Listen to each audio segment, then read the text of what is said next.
नमस्कार, आप देख रहे हैं न्यूज पीआर। मैं हूं आदेशपुरी। आज 26 जून है और इस वीडियो में हम चर्चा करते हैं देश और बिहार से प्रकाशित होने वाले समाचार पत्रों की वैसी खबरों का जिनका सीधा संबंध आपके और हमारे जीवन से है।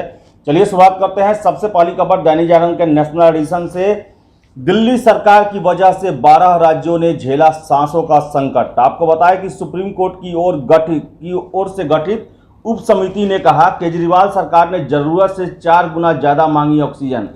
दिल्ली के पास मांग के मुताबिक भंडारण की नहीं थी पर्याप्त जगह। टैंकर खाली होने में देरी से चरमराई आपूर्ति व्यवस्था। जिस दिन 1140 मीट्रिक टन की जरूरत बताई उस दिन मात्र 289 मीट्रिक टन की ही थी आवश्यकता। संकट झेलने वालों में राजस्थान, उत्तर प्रदेश, हरियाणा, उत्तराखंड, पंजाब और जम्मू कश्मीर शामिल हैं। तो आपको बताएं कि सुप्रीम कोर्ट द्वारा एक गठित उप समिति थी जिसने ये साफ कहा है कि दिल्ली सरकार के वजह से, उसके गलत निर्णयों की वजह से, गलत डिमांड की वजह से ऑक्सीजन की किल्लत अप्रैल मई में आई थी और इसके कारण 12 राज्यों को मुसीबतों का सामना करना पड़ा था। तो सुप्रीम कोर्ट अब देखने वाली बात है कि इस पर क्या कार्रवाई होती है। वही अगली खबर हमने लिया है प्रभात दैनिक जागरण से ही, जिसमें दिया है कि सांसद विधायक अब नहीं बन पाएंगे सहकारी बैंकों के प्रमुख। आपको बता दें कि कारोबारी या किसी कंपनी में पर्याप्त दखल रखने वाले भी नहीं बन सकेंगे एमडी। शीर्ष पदों पर कम से कम पोस्ट ग्रेजुएट ही होंगे। रखना होगा 8 सालों का अनुभव। आपको बता दें कि सांसद, विधायक और नगर निगमों में के प्रतिनिधि अब शहरी सहकारी बैंकों में एफडी या एमडी या पूर्णकालिक निदेशक नहीं बन सकेंगे। भारतीय रिजर्व बैंक ने शहरी सहकारी बैंकों में इन शीर्ष पदों के लिए जो पैमाना घोषित किया है उसमें स्पष्ट कहा गया है कि सांसद, विधायक और शहरी नगर निकायों के प्रतिनिधि इसके पात्र नहीं होंगे। वही अगली खबर हमने लिया है दैनिक जागरण से ही और इसमें दिया हुआ है कि अगले साल नौसेना में शामिल हो जाएगा पहला स्वदेशी विमान वाहक पोत। राजनाथ सिंह ने ऐसा कहा है। आपको बता दें कि रक्षा मंत्री राजनाथ सिंह ने शुक्रवार को कहा कि पहला स्वदेशी विमान वाहक पोत अगले साल नौसेना में शामिल हो जाएगा। इसके शामिल होने के बाद देश की रक्षा क्षमताओं में जबरदस्त बढ़ोतरी होगी। आपको बताएं कि एर्नाकुलम जेटी पर विमान वाहक पोत के निर्माण की प्रगति की समीक्षा के दौरान डिफेंस मिनिस्टर ने ऐसी बातें कही। वही अगली खबर हमने लिया है दैनिक जागरण से ही, जिसमें दिया हुआ है कि भारत चीन जल्द ही 12वें दौर की सैन्य वार्ता के लिए राजी। आपको बताएं कि एलएसी पर जारी तनाव के बीच WMCC के तहत वार्ता होगी और पूर्वी लद्दाख स्थित वास्तविक नियंत्रण रेखा के कई क्षेत्रों में तनाव की स्थिति जस की तस बनी हुई है। ऐसे में शुक्रवार को भारत और चीन के विदेश मंत्रालयों के अधिकारियों की अगुवाई में सैन्य तनाव घटाने को लेकर बातचीत हुई और 12वें दौर की वार्ता के लिए राजी हो गए हैं दोनों देश। वही अगली खबर हमने लिया है दैनिक जागरण के नेशनल एडिशन से ही। देश के 11 राज्यों में अब तक डेल्टा प्लस वेरिएंट के 50 मामले पाए गए हैं। मध्य प्रदेश में 2 और महाराष्ट्र में 1 संक्रमित की हो चुकी है मौत। आपको बता दें कि देश में कोरोना वायरस के डेल्टा प्लस वेरिएंट के 50 मामले अब तक सामने आ चुके हैं। अब तक इस वेरिएंट में संक्रमित 3 लोगों की मौत हो चुकी है। सरकार ने इसे वेरिएंट ऑफ कंसर्न घोषित कर रखा है, लेकिन विज्ञानियों की माने तो अभी तक इसके ज़्यादा संक्रामक होने के सबूत नहीं मिले हैं। वही अगली खबर हमने लिया है दैनिक जागरण के नेशनल एडिशन से। इसमें दिया है कि कोरोना इलाज या मृत्यु के बाद आश्रितों को मिली मदद राशि पर आयकर नहीं। कंपनी द्वारा दी गई पूरी रकम एवं अन्य 10 लाख तक की मदद रहेगी आयकर मुक्त। आपको बताएं कि 30 सितंबर तक बढ़ी पैन आधार से लिंक करने की समय सीमा। आयकर विभाग ने अन्य कई दस्तावेज जमा करने की अवधि भी बढ़ा दी है।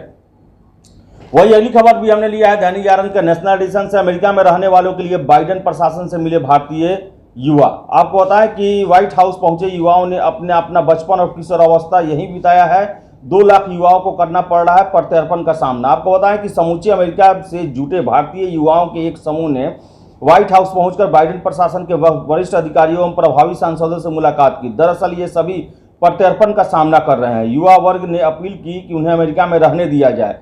ऐसे 2 लाख अमेरिकी युवा हैं जिन्होंने अपना बचपन और किशोरावस्था जो है यहीं बिताया है और इन्हें प्रत्यर्पण का सामना करना पड़ रहा है।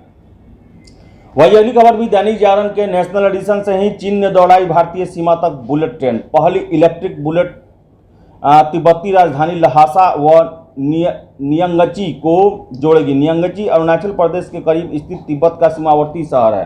आपको बताया कि चीन ने भारतीय सीमा के नज़दीक तिब्बत में अपनी पहली बुलेट ट्रेन का संचालन शुरू कर दिया है। चीन ने तिब्बत के रिमोट हिमालयी क्षेत्रों में पहली पूर्ण रूपेण इलेक्ट्रिक बुलेट ट्रेन को शुरू किया है। यह बुलेट ट्रेन तिब्बत की राजधानी ल्हासा से नियंगची को जोड़ेगी। नियंगची अरुणाचल प्रदेश के करीब स्थित तिब्बत का एक सीमावर्ती नगर है।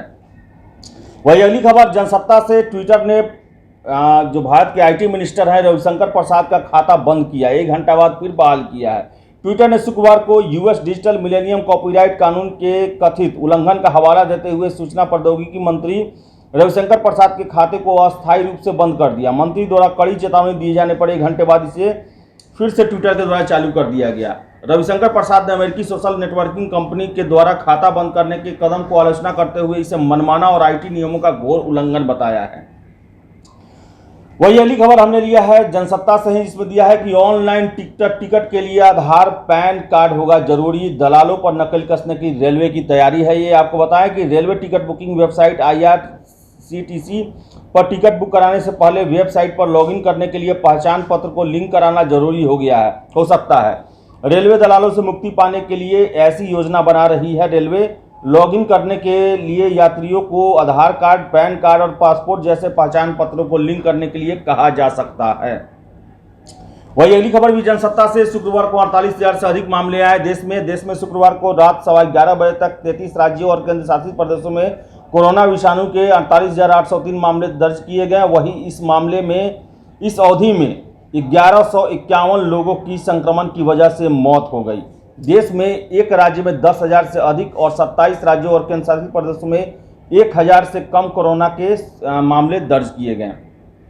वही अगली खबर प्रभात खबर से, गर्भवती को दिया जा सकता है टीका। भारतीय आयुर्विज्ञान अनुसंधान परिषद यानी कि ICMR के महानिदेशक डॉक्टर बलराम भार्गव ने शुक्रवार को कहा कि गर्भवती महिलाओं को कोविड टीका लगाया जा सकता है। उन्होंने संवाददाता सम्मेलन में कहा कि स्वास्थ्य मंत्रालय ने यह दिशा निर्देश दिया है कि कोविड टीके गर्भवती महिलाओं को लगाए जा सकते हैं।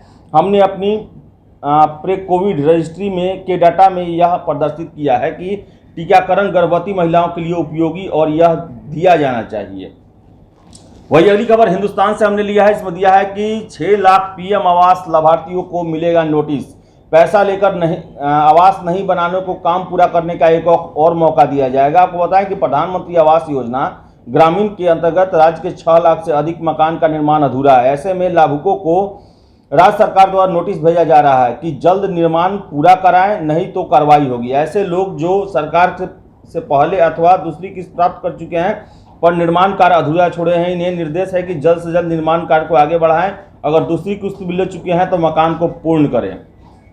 वही अगली खबर भी हिंदुस्तान से, ग्रामीण इलाकों में इस वर्ष 500 नए बस पड़ाव बनेंगे। आपको बता दें कि अगले 2 वर्षों में सभी पंचायतों में बस पड़ाव का होगा निर्माण। राज्य के ग्रामीण इलाकों में परिवहन विभाग मौजूदा वित्तीय वर्ष में 500 स्थानों पर बस पड़ाव बनाएगा। बिहार के सभी पंचायतों में बस पड़ाव बनाने की योजना के तहत अभी 1000 स्थानों पर बस पड़ाव बनाने का काम जारी है। इसमें 371 बनकर तैयार हो गए। अगले 2 वर्षों में राज्य के सभी पंचायतों में बस पड़ाव का निर्माण कर लिया जाएगा।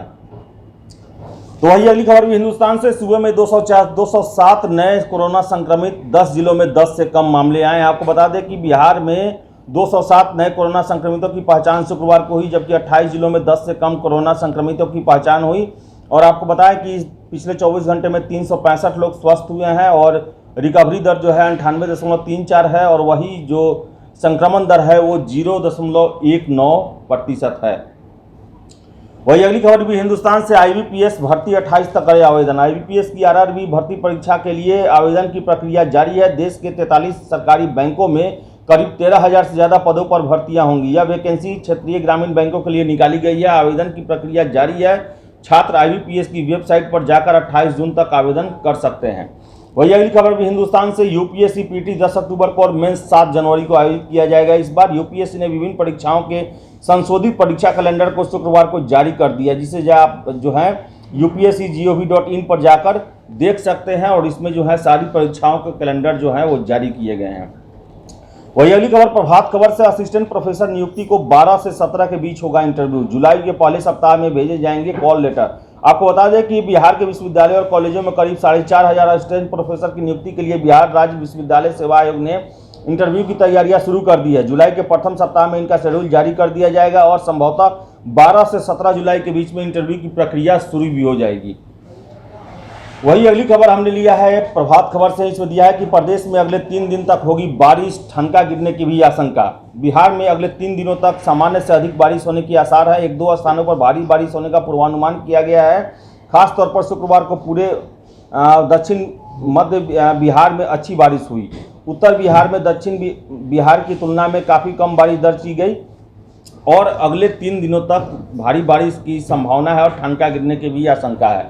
वही अगली खबर भी प्रभात खबर से हमने लिया है। डीएम, एडीएम और एसडीएम की अदालत फिर से होगी शुरू। आपको बताएं कि प्रमंडलीय आयुक्त पटना और रेंज आईजी पटना ने प्रमंडल के 6 जिलों के डीएम, एसएसपी, एसपी सहित जिला स्तरीय अधिकारियों के साथ समीक्षात्मक बैठक की और इसमें यह कहा गया कि कोरोना के चलते डीएम, एडीएम और एसडीएम के जो कोर्ट बंद हो गए थे उसे फिर से चालू किया जाए। वही अगली खबर हमने लिया है प्रभात खबर से ही। सभी क्वालिफाइड नियोजन के पात्र, सोमवार को आएगा एसटीईटी मामले में शिक्षा विभाग का फैसला। आपको बताएं कि कल शिक्षा मंत्री से विभिन्न प्रतिनिधिमंडलों ने भेंट किया और इसमें साफ कहा गया कि ये नया जो है वो रिजल्ट एक तरह से कहा जाए तो वो सोमवार को आएगा और जितने भी क्वालिफाई हैं सभी नियोजन के पात्र हैं। तो ये थी आज देश और बिहार से प्रकाशित होने वाले समाचार पत्र की वैसी खबरें जिनका सीधा संबंध आपके और हमारे जीवन से है। अगर आप हमारा वीडियो फेसबुक पर देख रहे हैं तो वीडियो को लाइक शेयर करें और हमारे पेज न्यूज़ पीआर को फॉलो करें। अगर आप यूट्यूब पर देख रहे हैं तो वीडियो को लाइक शेयर करें और हमारे चैनल न्यूज़ पीआर को सब्सक्राइब जरूर कर लें। धन्यवाद।